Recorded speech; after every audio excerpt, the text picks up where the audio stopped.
তাদের আসলে মেডিকেলে আসার উচিত না। তো দেখো, প্রতি বছর অনেক শিক্ষার্থী মেডিকেলে আসে, কিন্তু তাদের আসলে ইচ্ছাই থাকে না, তাদের কোনো প্যাশনই থাকে না মেডিকেলে আসার। বাবা মা জোর করে পাঠিয়ে দেয়, তার জন্য আসে। তারা কিন্তু মনে করো ঠিক মতো এই মেডিকেল লাইফটা কন্টিনিউ করতে পারে না। দেখবে লাস্টে কি হয়, তারা ফ্লো থেকে আউট হয়ে যায়। তো কাদের এই মেডিকেলে পড়তে আসা উচিত না, সেটা তোমরা আগে একটু খেয়াল করো। দেখো, এক হচ্ছে যাদের মেডিকেলে পড়ার নিজের কোনো ইচ্ছা নেই, নিজের কোনো ইচ্ছা নাই, কিন্তু কি করছে, প্যারেন্টস তাদেরকে জোর করে পাঠিয়ে দিছে যে যা পড়োগা। তাদের ইচ্ছা যে ছেলে ডাক্তার হবে এরকম। তো এরকম করে আসলে কোনো লাভ নেই। যদি তোমার ইচ্ছা না থাকে, এখানে আইসে তুমি শুধু শুধু তোমার লাইফে প্যারা নেওয়ার কোনো দরকার নেই। কারণ তুমি তুমি যেটা নিতে চাও, তুমি যা হতে চাও, তার মধ্যে তোমার প্যারেন্টসদেরকে যুক্তি দেখাও যে হ্যাঁ, এটা থেকে ক্যারিয়ার কিন্তু অনেক ভালো। আর এই বর্তমান সময় 2025 বা এরপরে যে সময়টা আসবে, এখানে যে ডাক্তারি একমাত্র মনে করো কি টপ পেশা, তেমন কিন্তু না। এই সময় আরো অনেক কিছু চলে আসছে। আর এখন তো মনে করো ইন্টারনেটের যুগ, ইনফ্লুয়েন্সারদের যুগ। তো তাও কিন্তু তুমি হতে পারো। তো দেখো, তুমি যা হতে চাও তার প্রতি যুক্তি দেখাও, এবং তার সাথে সাথে বোঝাও যে আমি ওইখানে গেলে শুধু শুধুই ছিটকে পড়বো মেন লাইন থেকে, তাছাড়া আমি যা হতে চাই তা আমাকে হতে দাও। তো যাদের ইচ্ছা নেই তাদের আসার আসলে কোনো দরকার নেই। এরপর দেখো, যাদের ডেইলি পড়ার কোনো মানসিকতা নেই।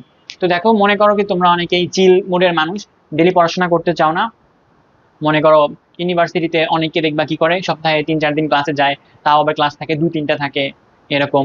তারপর সারাদিন চিল করে বেড়ায়। ওইরকম লাইফ যদি চাও, মেডিকেলে কখনোই আইসো না ভাই। তুমি বিশাল বড় একটা ধরা খাবা।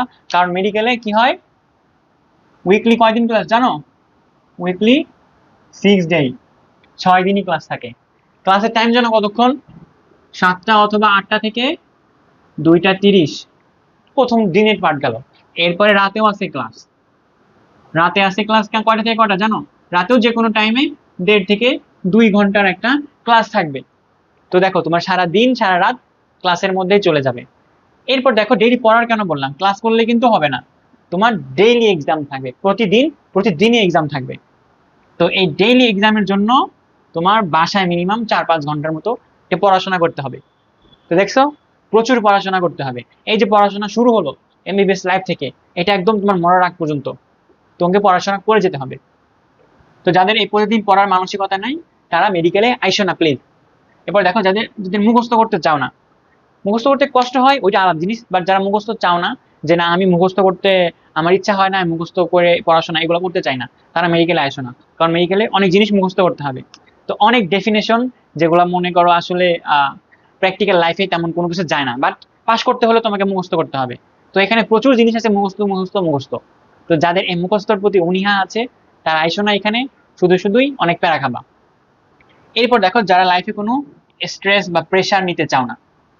তো এই প্রতিদিনকার পড়াশোনা, তারপর একটানা পড়াশোনা, প্রতিদিন এক্সাম, এগুলোর জন্য তোমার লাইফ কিন্তু স্ট্রেস আর প্রেশারে ভরে যাবে। তুমি তোমার ঘুমাতে মন চাবে, বাট পড়া শেষ হয় নাই, তোমার পড়তে হবে। তারপর তুমি সারা রাত সবকিছু ভালো মতো পড়ে গেছো, ভাইবা টেবিলে বসছো, ওখানে গিয়ে আর পড়া বলতে পারতেছো না, মুখ আটকে গেছে, সব ভুলে গেছো, মাথা আউট, এরকমও হয়। তো অনেক প্রেশার থাকবে, অনেক স্ট্রেস থাকবে। তো এগুলো নিতে পারতে হবে। তো যাদের এই ক্যাপাবিলিটি গুলো নাই, তারা এখানে আইসো না। বাট যাদের মনে হবে না আমি এগুলো নিতে পারবো, সবকিছু আমি সহ্য করতে পারবো, তারা চলে আসো, ডোন্ট ওয়ারি। মেডিকেলে এখানে তোমার ডক্টর হতে গেলে তুমি খুব মেধাবী হতে হবে এমন না, বাট তোমার রেগুলারিটি থাকতে হবে, ডেলি পরিশ্রম করতে হবে, তারপরে স্ট্রেস নিয়ে জানতে হবে। এরপর দেখো, ইম্পর্টেন্ট একটা জিনিস, যারা দ্রুত বা কম বয়সেই অনেক টাকা পয়সা কামাতে চাও, তারা আর কি এইখানে না আসাটাই বেটার হবে। কেন? বাবা মারা বা অন্যান্য আশেপাশে সব মানুষ মনে করে ডাক্তার হলেই মনে করে অনেক টাকা পয়সা, অনেক টাকা। তো আসলে কিন্তু এমনটা না।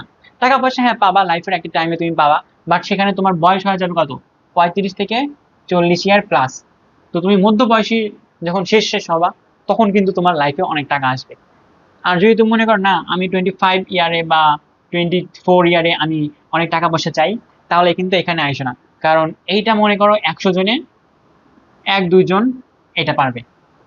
কিন্তু তাও কি, শুধু সাধারণ বা জিবি প্র্যাকটিস করে, ওই কোনো বিশেষজ্ঞ ডাক্তার হয়ে না। ওই যারা কোচিং ব্যবসা করবে, তারা হয়তো এই সময়ে অল্প বয়সে অনেক টাকা পয়সা কামাতে পারবে। তাছাড়া আমরা রেগুলার যারা আছি, তারা কিন্তু পারবো না। আমাদের বিভিন্ন প্রসেসের মধ্যে গিয়ে এমবিবিএস শেষ করার পর আবার অ্যাডমিশন পরীক্ষা দিয়ে, তারপরে আবার বিশেষজ্ঞ হওয়ার জন্য পড়াশোনা করে, অনেক মানে চড়াই ধাপড়াই এগুলো পার টার করে তারপরে কিন্তু আমি বিশেষজ্ঞ হব।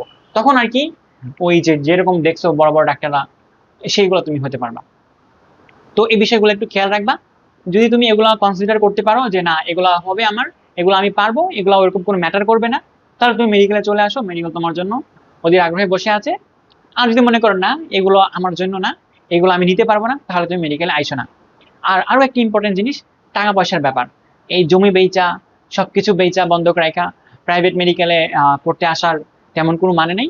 যদি টাকা পয়সার অভাব থাকে, সরকারি মেডিকেলে যদি চান্স না হয়, তাহলে দরকার নেই। আমার মনে হয় না প্রাইভেট মেডিকেলে এত টাকা পয়সা 40 লাখ 50 লাখ টাকা খরচ করে এই বর্তমান সময়ে বাংলাদেশে এই মেডিকেলে পড়তে আসার কোনো মানে হয় না।